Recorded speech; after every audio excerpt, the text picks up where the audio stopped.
Hi, I'm Lesley Logan, and today we're doing running on the reformer.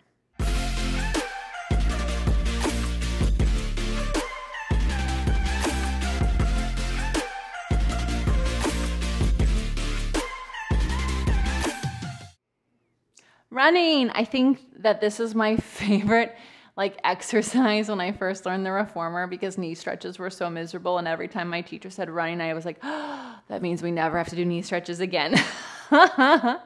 Anyways, running is often thrown away. It's not often actually used as an exercise, but it really, really is. And it's a really great way for you to connect to your center, to slow your heart rate down, right? For you to feel what your body has done since footwork. So we're back in the position of footwork. We're on the same springs as we were for footwork. So if you did 3 springs in footwork, you'll do 3 springs here. If you did 4, you'll do 4, right? And so you're doing a different choreography with your feet, but that doesn't mean that it's different. You're just gonna be different. You're actually just going to see what did your whole reformer workout do for you between footwork and now, so that you know what you need to go work on after you get off the reformer, right? Or what exercises to still practice in your body. Because a lot of stuff can happen to us and we can completely connect and straighten out and get really chiropractic with ourselves. And then maybe you're like, ooh, I'm ready. I'm done with my workout. Or maybe you're like, okay, I'm still not connecting to my back. I need to go do that somewhere else. So you'll discover that here in your running. I have 3 springs on. You lie down, feet parallel, and then on the balls of your feet, you press out, and then one heel goes under and one heel goes up, and then you switch, and it's an up switch. So you switch, there's a moment where you pause, up, switch, and then you can, make it faster, but it's not mindless.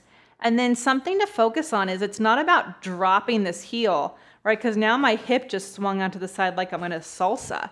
Your hips have to stay still. So you really want to work that up switch so your hips stay exactly where they are. And then something I like to do, and I like to talk about in my online classes on OPC, is when this knee is bent, I'm pushing into that foot. So yes, this heel is reaching, but it's not dropping. And this leg is still active. It's not resting, right? I'm picking the knee up and I'm reaching the heel under. And it's hard to think about that and go fast, but I promise you, if you do that, you're less likely to make this a, oh my God, I'm so glad I'm done. And more of a, wow, look how connected I've gotten. Look how strong I am. I'm gonna go do these things, right? So anyways, that's your running. And I hope you play with it a little bit more in your body, make it more of a workout exercise, and then let it tell you what you need to go work on. If you enjoy this video from me, please share it with your friends, and I will see you next time. Hi, I'm Meredith, and I'm one of the people creating onlinepilatesclasses.com.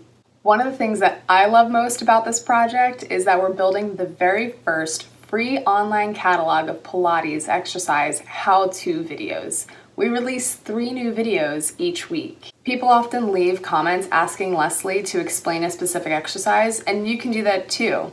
And if you love watching these videos and believe in the project of creating this catalog, you can support it by joining Lesley every week in her online mat and reformer classes. Just go to onlinepilatesclasses.com/subscribe.